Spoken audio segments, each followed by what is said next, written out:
తాకట్టులో ఉన్న బంగారాన్ని విడిపించి ఆ రోజు ఆన్లైన్ ధరకే కొంటుంది కొమ్మూరి గోల్డ్. నమస్కారం అండి. సుమన్ టీవీకి స్వాగతం. నేను గీతాంజలి. ఇవాళ మనతో పాటు ఉన్న అతిథి శ్రీ జగదాంబ త్రిశక్తి పీఠం పీఠాధిపతులు, ప్రముఖ ఆధ్యాత్మికవేత్త బనారస్ బాబు గురూజీ. వారితో మాట్లాడదాం. గురుగారు నమస్కారం అండి. శ్రీమాత్రే నమః. శ్రీమాత్రే నమః. ఆషాఢం వచ్చిందంటే తెలంగాణ ప్రాంతంలో భలే హడావిడిగా ఉంటుంది, భలే సందడిగా ఉంటుంది. అమ్మవారి ఆరాధనలు, చక్కగా అమ్మవారి ఆ పూజలు చూస్తుంటే మనసు పులకరించిపోతుందండి. అందరూ చక్కగా బోనాలు తీసుకువెళ్తూ ఉంటారు అమ్మకి సమర్పించడం. ఆ డప్పు దరువులు అంటే ఒక జాతర వాతావరణమే ఉంటుంది. ప్రతి వీధి కూడా ముందుగా జరిగేటువంటి గోల్కొండ నుంచి ప్రారంభమై మళ్ళీ గోల్కొండతో ముగుస్తుంది. అన్ని చోట్ల చాలా వైభవంగా జరుగుతుంది. అయితే విధిగా ఖచ్చితంగా మేము ఆచరించవలసింది ఏంటండి? ఆ మాసంలో ఆ ఆదివారాలు కానీ ఆ మాసంలో అసలు ఏం చేయాలి? ఎందుకు అంత విశిష్టత? చాలా మంచి ప్రశ్న. మనకి మన రాష్ట్ర పండుగ తెలంగాణ ప్రాంతంలో అది రాష్ట్ర పండుగ బోనాలు. ఈ ఆషాఢంలో అమ్మవారిని ఎక్కువగా ఆరాధన చేయటం అనేటువంటిది మనం బాగా గమనిస్తూ ఉంటాం ప్రతి చోట కూడా. అయితే ఈ తెలంగాణ ప్రాంతంలో ప్రత్యేకించి బోనాలు అనేది మీరు ఇందాక అన్నట్టుగా ఒక జాతరలాగా కనిపిస్తూ ఉంటుంది. మన దగ్గర కూడా ఆషాఢ మాసంలో అటు మావుళ్ళమ్మ తల్లి అని భీమవరంలో ఉన్నది. అమ్మవారికి కూడా బాగా పెద్ద కళ్ళు ఉంటాయి అమ్మవారికి, చాలా బాగా చేస్తారు. అలాగే తుని దగ్గర ఉండేటువంటి అమ్మవారే కానివ్వండి, అలాగే విశాఖపట్నంలో ఉండేటువంటి కనక మహాలక్ష్మి అమ్మవారే కానివ్వండి, ఇవన్నీ కూడా గ్రామ దేవతలు అనమాట. ఈ గ్రామ దేవతలకు ఎందుకు చెయ్యాలి అంటే, ఈ ఆషాఢం దగ్గర మీరు బాగా గమనించినట్లయితే ఈగలు ప్రారంభం అవుతాయి అమ్మ. సో ఈగల ద్వారా కొన్ని అంటు వ్యాధులు ప్రబలటానికి ఎక్కువగా అవకాశం ఉంది. సో ఈ అంటు వ్యాధులను అరికట్టాలి అంటే పొలిమేర బంధనం కావాలి. సో ఈ పొలిమేర చుట్టూ మనకు పూర్వకాలంలో పొలిమేరలు అనేవి ఉండేవి. ఇప్పుడు మనం పొలిమేరలు చేరిపేసాం హైదరాబాద్లో. ఈ పొలిమేర దగ్గర దేవతలు ఉండేవారు. గ్రామ దేవతల పొలిమేర మీద కూర్చుని లోపలికి ఎటువంటి దుష్టశక్తుల్ని రానివ్వకుండా ఆవిడ కాపలాగా ఉండేది. ఇప్పటికీ కూడా చాలా మంది పెద్ద పెద్ద బ్రాహ్మణులు ఏదన్నా ఊళ్ళో యాగం చెయ్యాలంటే కనుక, ఏదైనా ఒక ఊరిలో యాగం చేయాలంటే ఈ ఊరి పొలిమేర దగ్గర ఉన్న దేవత ఎవరు అని చెప్పి అడిగి ముందర ఆ దేవతకి కొలుపులు కొలిచిన తర్వాత ఇక్కడ యాగాన్ని ప్రారంభించేవాడు, పాటించేవాడు. గ్రామ దేవత అంటే సర్వదేవతా శక్తిని కూడా కలిగి ఉన్న దేవతే గ్రామ దేవత. మీరు మైసమ్మనండి, పోలేరమ్మనండి, తలుపులమ్మనండి, మరి బంగారు మైసమ్మనండి, జగదంబ మైసమ్మనండి, భూలక్ష్మనండి, మహాలక్ష్మనండి, ఇంక ఏ పేర్లన్నా పెట్టండి, కట్ట మైసమ్మే కానీ ఏ మైసమ్మ కానీ, ఈ గ్రామ దేవతల శక్తి మామూలు శక్తి కాదమ్మా. వీళ్ళందరూ కూడా దుర్గాదేవికి సంబంధించిన శక్తులు. ఇక్కడ తెలంగాణలో విచిత్రం ఏంటంటే, ఈ సంప్రదాయం అప్పట్లో ఈ తెలంగాణలో చాలా అంటువ్యాధులు ప్రబలటము, దానికి గ్రామ దేవతలు రక్షణగా నిలబడి తెలంగాణ ప్రాంతాన్ని రక్షించడం మూలకంగా ఈ బోనాలు అనేటువంటిది, బోనం బయలుదేరిందమ్మా అని చెప్పి ఒక పాట కూడా మీరు అంటే అమ్మవారికి మమ్మల్ని రక్షించింది కాబట్టి పొంగళ్ళు సమర్పణ చేయటమే ఈ మీరు బాగా పొంగలి పెట్టుకుని కొత్త కుండలో వండుకుని వేపండ్లు అన్ని దాన్ని చక్కబెట్టుకుని దాని మీద దీపం పెట్టుకుని తీసుకెళ్ళి అమ్మవారికి. అంటే ఏంటంటే ఈ వేపాకులు దుష్టశక్తిని, అంటే ఎవరు ఆ కుండను ముట్టుకోకుండా అమ్మవారికి పరమ పవిత్రంగా ఈ మహానివేద్యం చూపించాలన్నట్టుగా ప్రతి ఇంట్లో వండుకున్న దాన్ని అమ్మవారికి చూపించడానికి ఈ చేసేటువంటిది ఇక్కడ బాగా మనం గమనిస్తూ ఉంటాం. ఆంధ్ర ప్రాంతంలో కూడా ఇలాగే చేస్తారు. కానీ ఇక్కడ ఒక నెల రోజులు అత్యంత వైభవంగా ప్రతి ఆదివారం కూడా ఓ పెద్ద జాతర మనకు కనిపిస్తూ ఉంటుంది తెలంగాణ నలుదిక్కుల. అందులో హైదరాబాదు నడిబొడ్డున ఈ బోనాలు చాలామంది ఇతర రాష్ట్రాల నుంచి కూడా వచ్చి చూడటానికి ఉండేటువంటి అవకాశం ఉండేది. అసలు ఈ గ్రామ దేవతలు గ్రామం లోపలికి దుష్ట శక్తులు అంటే ఏంటంటే, ఒక మంత్రగాడు ఎవరన్నా మంత్రం ప్రయోగం చేసి ఈ ఊళ్ళో ఎవరైనా వాడిని చంపాలి అనుకునే ఓ చేతపడి చేస్తే ఈ గ్రామ దేవత శక్తిని లోపలికి రానిచ్చేది కాదు.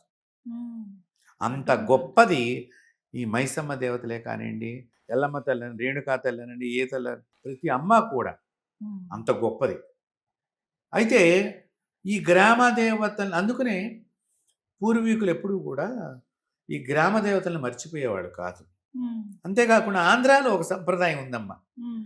మనం ఈ ఆషాఢ మాసంలోనే చాలామంది అంటే ఈ గుళ్ళకి వెళ్ళినప్పుడు ఈ నాన్ వెజిటేరియన్ ఐటమ్స్ అన్నీ అక్కడ కనిపిస్తాయని కొంతమంది ఏం చేస్తారంటే వెళ్ళకుండా ఇంట్లో ఒక గోడకి పసుపు రాసి ఆ, చక్కగా బొట్టు పెట్టి ఆవిడ ఊరి దేవత కింద ఆహ్వానం చేసి ఆ అమ్మవారి కింద బొట్టు పెట్టి, అమ్మ ఈ వాయనం భోజనం అంతా నీకు సమర్పణ చేస్తే పెద్ద ఇస్త్రాకులు దానికి ఇట్లాగా అన్ని 3 సార్లు వడ్డన చేస్తారమ్మా. అవును గురుగారు. చేసి చీర కూడా పెడతారు. ఆ ఇస్తర దగ్గర చీర పెట్టేసి అమ్మవారికి నైవేద్యం చేసి సాయంత్రం చాకల్ని పిలిచి ఈ చాకలికి ఈ భోజనం ఈ చీర అంతా ఇచ్చి పంపించేస్తారు. చాలా ఈ సంప్రదాయం పాటిస్తారు కదండి, ఇలా కర్రల్లాగా పెట్టి పెడతారు. మీరు అన్నట్టుగా గోడకి ఇట్లా గోడకి పసుపు రాసి 5 బొట్లు పెట్టి ఇట్లా అడ్డంగా 3 బొట్లు పెట్టి 5 బొట్లు ఇట్లా అలంకారం చేసే సంప్రదాయం కొందరిళ్లలో, బ్రాహ్మణులలో కూడా అమ్మవారికి ఇలా పెట్టుకుంటాం అనేది ఉంది. ఇప్పుడు దేవాలయానికి వెళ్ళలేము అనుకున్న వాళ్ళు ఇంట్లో కూడా ఇలా చేసుకుంటారు. ఇలా చేసుకున్నా కూడా ఆ దేవత ఆ ఇంటిని కాపాడుతూ ఉంటుంది.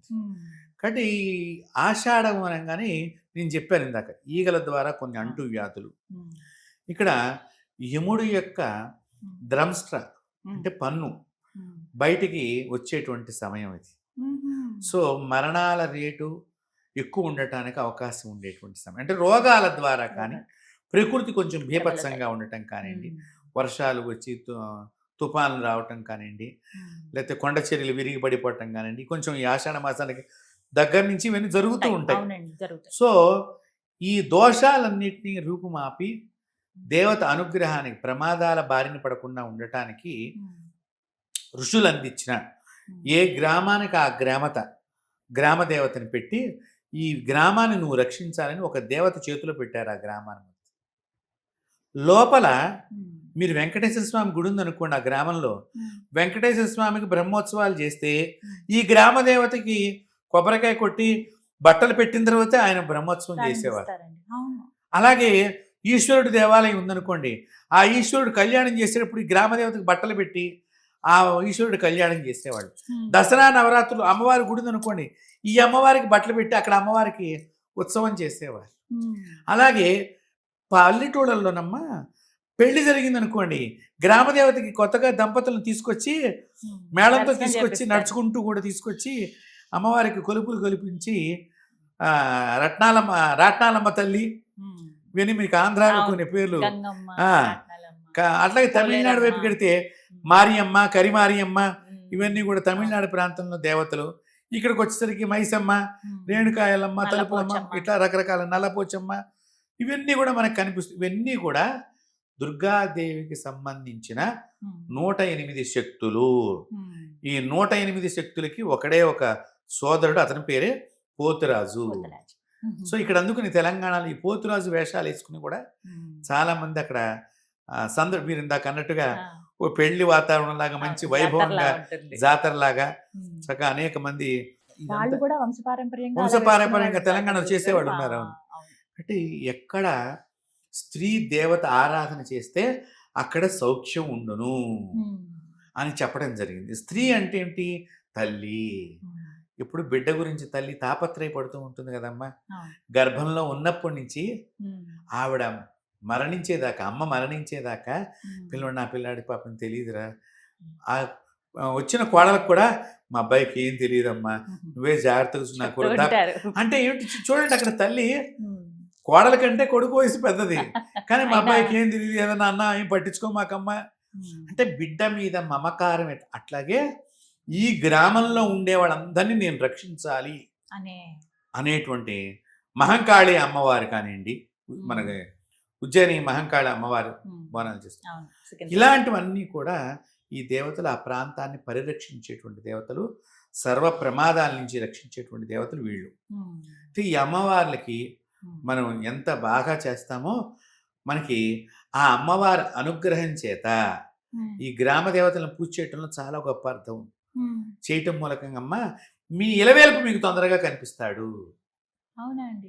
ఇప్పుడు కొంతమందికి ఇలవేల్పు తెలియదు అంటారు. అవును, ఇంటి దేవుడు ఎవరో మాకు తెలియదండి, చెప్పలేదండి మా పెద్దవాళ్ళు, చెప్పేవాళ్ళు లేరు అని అంటారు. అలాంటి వాళ్ళు అమ్మవారి లలితాదేవిని పూజ చేయడం చాలా మంచిది. ఎందుకంటే లలితా సహస్రనామంలో స్త్రీ దేవతలు వచ్చారు, పురుష దేవతలు వచ్చారు, బాలదేవతలు వచ్చారు, గ్రామ దేవతలు వచ్చారు, తీవ్ర దేవతలు వచ్చారు, సర్వదేవతలు లలితా సహస్రనామ పారాయణలో మీకు కనిపిస్తారు. అమ్మవారి. ఒక ప్రత్యేకర కానీ, వారాహి కానీ, గణపతి కానీ, కుమారగణ నాదాంబ, కుమారస్వామి వచ్చాడు, గణనాథుడు వచ్చాడు, విప్రప్రియ, విశ్వ, అవన్నీ మనకి కనిపిస్తూ ఉంటాయి. అంటే అక్కడ సర్వశక్తిని కూడా గాయత్రి, వ్యాహృతి, సంధ్య, అన్ని శక్తులు అక్కడ కనిపిస్తాయి మీకు. కరాంగోళి కొత్పన్న నారాయణ దిశాకృతి, నారాయణుడు వచ్చాడు, శ్రీ శివ శివశక్తి రూపిణి లలితాంబిక, శివుడు వచ్చాడు అక్కడ. సో సర్వదేవతలు లలిత. అందుకు లలితాదేవిని కనుక మీరు కులదేవత లేనప్పుడు లలితాదేవిని ఆరాధన చేస్తే మీరు దేవతకి సంబంధించిన అంశతోనే ఉంటుంది కాబట్టి మీకు మీ కులదేవతను ఆరాధన చేసిన ఫలితం లభిస్తుంది అక్కడ కూడా. అంటే ఈ గ్రామ దేవతల యొక్క పూజ అంతా కూడా ఆషాఢంలో జరిగిన తర్వాత మీకు ఆషాఢం అయిపోయిన తర్వాత ఏమొస్తుందమ్మా? శ్రావణంలో మంగళ గౌరీ పూజ చేస్తారండి. మంగళ గౌరీ దేవత అయిన తర్వాత ఏం చేస్తా మీరు? గణపతి యొక్క అనుగ్రహాన్ని, అంటే దీనికి ఒక క్రమం ఉన్నది. ముందర గ్రామ ఆధీనం ఎవరి చేతుల్లో ఉన్నదో వారిని పూజించు. తర్వాత నీ మాంగళ్యానికి శక్తి ఏదైతే ఉందో దాన్ని పూజించు. తర్వాత గౌరీదేవి తనయుడు కొడుకైనటువంటి వాడిని గణపతిని పూజించు. గణపతిని పూజ చేసిన తర్వాత బాగుంది, నీ పితృదేవతలను ఆరాధన చెయ్యి. తర్వాత మళ్ళీ నన్ను కొలువు, శక్తిని కొలువు. కాబట్టి ఇవన్నీ ఏమిటంటే అమ్మవారు ప్రకృతిలో వచ్చేటువంటి ప్రమాదాల నుంచి దూరం చేయటానికి, మనల్ని తయారు చేయటానికే ఈ యొక్క. అందులో ఈ బోనాలు జరిగేటప్పుడు మీరు బాగా గమనించండి, చాలా మంది పసుపు రాసుకుని ఉంటారు. ఈ పసుపు రాసుకుని ఇదే సమయంలో వర్షాలు కూడా బాగానే పడుతూ ఉంటాయి. అప్పుడు ఇక్కడ క్రిమికీటకాలు పెరగటానికి, మనకి రెక్కల పురుగులు వర్షం పడి మళ్ళీ మరుసటి రోజు వర్షం లేకపోతే పురుగులన్నీ వచ్చేస్తాయి చూడండి, ఎక్కడి నుంచి వస్తాయో తెలియదు అవి, అప్పటిదాకా కంటికి కనిపించవు, సడన్ గా ఇట్లా రకరకాల క్రిములన్నీ తిరుగుతాయి. ఈ పసుపు వర్ణం అంతా ఉండటం మూలకంగా కొన్ని గాలి లోపల ఉండేటువంటి ఈ పురుగులు, రోగ క్రిములన్నీ కూడా చనిపోవటానికి ఈ బోనాలు చాలా ఉపయుక్తం అవుతాయి. సైంటిఫిక్గా నేను చెప్తున్నాను ఇప్పుడు. అందువలన ఈ ఆషాఢ మాసంలో అమ్మవారి ఆరాధన చేయటము, ఈ ఆషాఢ మాసంలోనే గురువుని ఆరాధన చేయటము, పౌర్ణమి రోజున వ్యాసుల వారికి మనం పూజ చేయటము, ఆ వ్యాసులు చెప్పినటువంటి వారి పద్ధతిగా మనం వ్యాసుడిని ఆరాధన చేయటం అంతా కూడా మనకి కనిపిస్తూ ఉంటుంది. అంటే ఆషాఢం అమ్మవార్లకి ప్రీతి, అమ్మవారి దయ ఉంటే గనక మనకు అన్నీ ఉన్నట్లే. అమ్మదయ ఉంటే అన్నీ ఉన్నట్లే. ఈ విధంగా జరుపుకోవాలి. ప్రతి ఏడు సంబరమే. కాబట్టి అందులో మీరు అమ్మ గ్రామ దేవతని పూజ చేసి మీరు మీ కులదేవతని ఆరాధన చేస్తే తొందరగా దర్శనం అవుతుంది.